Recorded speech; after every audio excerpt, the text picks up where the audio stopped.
Hi, I'm Tim and welcome to the first episode of the Java Show podcast. It's fair to say that I've explored a fair bit of the island of Java over the last 12 or so years, and I would love to share with you why I think this often overlooked part of Indonesia is worth your time and effort to explore. I've been working on a series of vlogs for backpacking Jakarta and Java in general, but the COVID pandemic has meant that it'll be a while before I'm able to go back and finish off the filming for these for the foreseeable future. So I thought, why not start a podcast where I can pass on some of my backpacking tips for exploring Jakarta and the island of Java, ready for when travel is back to normal. Most travellers have heard of the most famous tourist sites in Java, such as the temples of Borobudur and Prambanan near Yogyakarta, the volcanoes of Gunung Bromo and Ijen, both in East Java, the waterfalls of Tumpak Sewu and the rainbow village of Kampung 3D, both of which are close to Malang. There's much more on offer in Java than just these few insta-famous locations. In fact, in my opinion, Java beats Bali and Lombok hands down for pretty much everything. Don't believe me? Then go explore Java properly and see for yourself.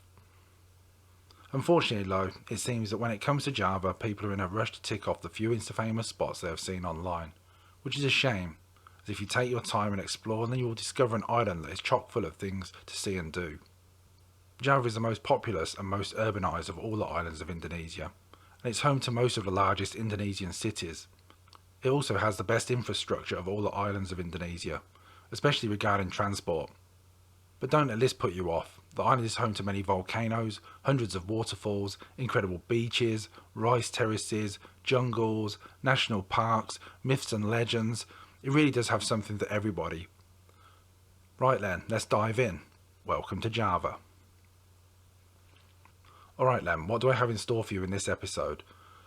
Well, as you'll most likely be flying into Jakarta, and let's start off with the capital.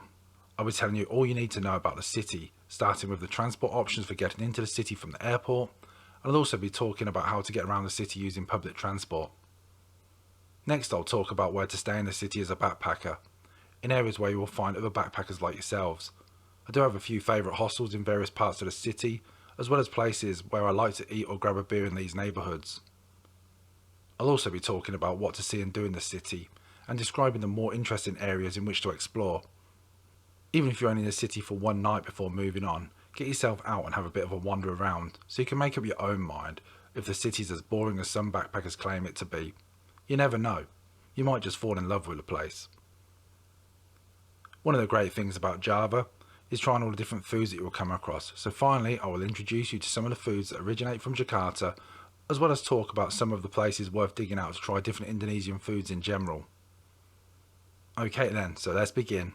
Welcome to Jakarta, the city known as the Big Durian. Jakarta seems to be a difficult city to love.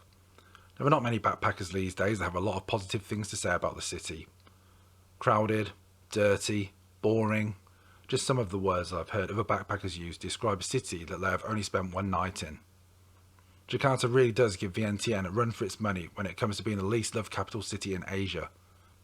Now Lenlo, don't switch off, trust me, there is more to this city than just traffic jams and shopping malls, and I hope I can convince you in this episode that is indeed the case. But just why is Jakarta so unloved? It wasn't always this case. Not that long ago, Jakarta was an important stop on the overland route for those travelling from the nature and trekking of North Sumatra to the laid-back vibes of Bali. In fact, the city has its own little backpacker ghetto, Jalan Jaksa, a sort of miniature version of Bangkok's Khao San Road, right in the centre of Jakarta, conveniently close to Gambir, the main train station, for trains through Java on towards Bali.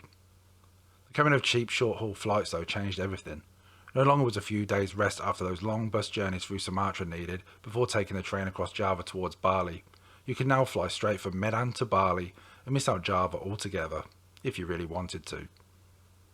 And so Jakarta, along with several other places in Sumatra and Java, became forgotten backwaters in the backpacker scene. Some backpackers still arrive in Jakarta these days, but most head straight off the next day to Yogyakarta, Mount Bromo or Bali, their only experience of Jakarta being that of the hostel or hotel room in which they rest that evening, thus giving birth to the Jakarta is boring myth. So let's get to know a bit more about one of the largest cities in the world. Welcome to Jakarta. Okay, so you have landed at Soekarno-Hatta International Airport in Jakarta. Well, actually it's not in Jakarta, but a nearby city called Tangerang, but more about Tangerang another day. To get into Jakarta from here, you have a few options. Firstly, you could take a cab. The moment you leave the arrivals area, you'll be inundated with guys touting their taxi services, but you're best off ignoring all of these, as the chances are you'll end up paying much more than you should. If you really must take a cab, look for the Bluebird taxi desk, or find the Grab and Go car pickup points. These are both apps similar to Uber and are very handy when travelling in Java. Another option is taking the public bus into the city. Several companies go from the airport to various locations in Jakarta, and some even go to other cities such as Bogor and Bandung. If you're coming in on an international flight, then you'll most likely be arriving at Terminal 3. To take the bus from here, exit the airport and turn left. Keep walking along the covered walkway following the signs for the public bus until you come to what look like ticket vending machines and some ticket desks. This is the bus station for Terminal 3. The first thing you do is go to one of the ticket machines and choose your company and destination. There is usually someone on hand to help you, so don't worry if it seems a bit confusing. The most useful destinations in the city as far as hostels go is Gambir, which is the main train station of Jakarta. The buses to Gambir are very frequent, roughly every 20 minutes, and run from early morning to late evening. It's also pretty cheap, with a ticket costing just 50,000 rupiah when I was there last, about this time last year. So once you have made your choice at the ticket machine, you are then given a printed slip, which you have to then take to the person on one of the adjacent desks, where you pay and are given your actual ticket. You then wait for your bus to arrive. There'll be someone shouting the destination out, and it is quite obvious when the bus pulls in to see where it is going. You then scan your ticket at the boarding gate and get on the bus. Heavy backpacks and cases are placed under the bus, but smaller ones can be taken on board. Most domestic and some international flights though arrive at Terminal 2. From here, once again, you exit the airport and turn left following the signs for the public bus. You will soon come to some of the ticket machines where you can get the ticket slip for the destination you need, or you can just wait until you reach the main bus station at the end of the covered walkway. Inside the bus station, you can get your ticket slips and take them to the relevant bus company counter to pay and to get your bus ticket. Again, you have to wait until your bus arrives, then scan your ticket at the gates and board the bus. The journey takes about an hour on a good day, but can take several hours if you end up caught in Jakarta's notorious traffic jams, something to definitely bear in mind if you're in a hurry. Now once you arrive at Gambir station, you get dropped off inside the station car park. You can get a taxi from inside here, but you will be asked to pay the station taxi fee, so you're best off walking outside to the main road and to get a taxi from here, or to use Grab or Go car if you have the app. If you are staying in the hostels in Cikini, such as 6 Degrees or Old Batavia, then it's a straightforward 2-kilometre walk from the station. If you're staying at any of the places on Jalan Jaksa, then that's about a 1-kilometre easy walk in the same direction. If you're staying in the hostels in Glodok or Kota, such as Packer Lodge and Wonderloft, then these are in the north of the city and quite far from Gambir station. You can reach these by busway if you're feeling adventurous, as line 1 of the busway goes close to both of these hostels. There is also a busway station outside Gambir station, although taking the bus from here will involve changing bus routes a couple of times before you can reach Kota. Alternatively, you can walk to the opposite side of Merdeka Square, past the National Monument to take busway route 1. If you're going to Wonderloft, you can also take the local commuter line train to Kota station. However, the commuter line trains pass through but do not stop at Gambir station, so you have to walk to either Gongandia or Juanda stations, which are the 2 nearest stations from Gambir in either direction, and then take a train that's bound for Kota. To take the Damri bus back to the airport from Gambir, just go to the little ticket office next to where the buses are parked up inside the station car park and get a ticket at the window. The first bus leaves Gambir at 3 AM, and then they leave every 20 minutes until the last bus at 9 PM. I am working at the moment on a video for how to go about using the Damri bus service from Soekarno-Hatta Airport, which will hopefully make things clearer visually, so watch this space. The third way to get into the city is to use the fairly new airport rail link. This is actually the easiest way of getting to the hostels in Cikini and Kota, as you'll see in a moment. From whatever airport terminal you arrive at, you need to follow the signs for the SkyTrain that links to different terminals and take the SkyTrain to Terminal 1 for the rail link station. At Terminal 1, you just follow the signs for the airport rail link until you come to the ticket counter. Here you have 2 options for buying a ticket: using a bank card at one of the ticket machines, or booking in advance using an app like Travellocker and showing the people at the ticket counter your voucher code in the app. They will then give you your ticket. The Airport Rail Link train terminates at Manggarai Station, which is really useful for using the commuter line local trains to Chikini and Kota if you are staying in the hostels in these areas, as you can get a direct train to these stations. In fact, Chikini is just one short stop from Manggarai. There was a ticket machine for the local commuter line trains on the platform where the train arrives at Manggarai Station, and it has instructions in English. A commuter line ticket to Chikini or Kota is very cheap, and I'll be talking more about using the commuter line trains shortly. A single ticket to Manggarai costs 70,000 rupiah. That's a bit more than a Damri bus to Gambir, but for a first time traveller staying somewhere like Kota, it's a lot less complicated. Alright, so let's talk about where to stay in Jakarta. As with all cities, there are hotels and Airbnbs to suit any budget, but if you're after the backpacker experience, then there are a good number of hostels in some of the more interesting areas of the city. Back in the day, it was the Jalan Jaksa area of central Jakarta, close to Gambir station, that was the epicentre of the Jakarta backpacker scene. You can still find cheap rooms in a few bars here, and there was still a bit of a backpacker vibe, but Jalan Jaksa has seen better days. Not far from Jalan Jaksa is Chikini, home of two of the more well-known hostels in Jakarta, these being 6 Degrees and Old Batavia.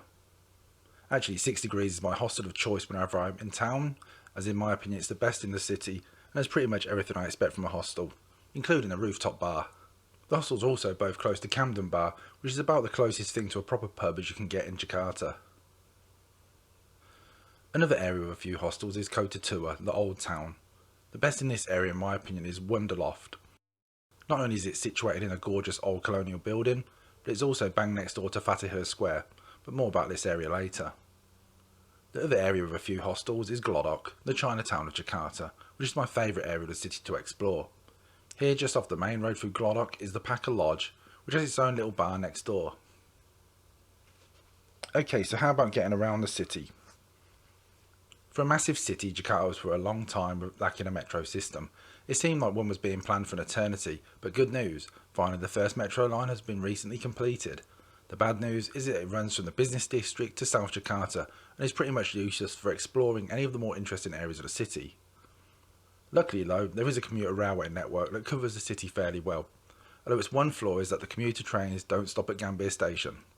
Yep, that's right, the local trains do not stop at Gambir, which is the main railway station in Jakarta. This is due to Gambir only having a few platforms, and so rather than stopping here, the commuter trains slowly pass through the station. The commuter line network is useful for getting to Kota station in the Old Town, as well as for trips out to Bogor and Tangerang, two interesting satellite cities that I will talk about more another day. So how to use the commuter line trains? Well, the route map is pretty straightforward, and the fares are very cheap. It's something like just 3,000 rupiah for the first 25 kilometres, and then 1,000 rupiah for each extra 10 kilometres travelled. Even a long journey to somewhere like Bogor only costs something like 6,000 rupiah each way. That's less than 50 cents. Getting hold of tickets is pretty easy. You just turn up at the station and go to one of the ticket machines. There is an option for English language, so you just follow the instructions. You can choose between a single ticket, known as a THB, or a multi-trip ticket known as a KMT. In either case, you will be given a plastic ticket which you pay 10,000 rupiah deposit for. After you have finished your trip, you can then return this card to the ticket counter to get a deposit back. However, at some stations you can't get a refund, so just be aware of this. You can also get travel cards from shops like Alfamart and Indomaret that you can use for the commuter line and busway, which you can top up when needed. The trains themselves are modern and air conditioned, however try to avoid using them between 6 and 9 am or 4 and 7 pm, as at these times they're absolutely packed, especially if heading into the city in the morning and away from the city in the evening.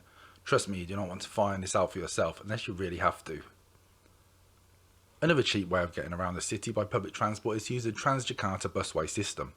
This is a network of dedicated bus lanes that crisscross the city, linking not only the areas of the city that are interesting to explore, but also the main intercity train stations and long distance bus terminals of the city, so it's very handy for when the time comes to leave Jakarta.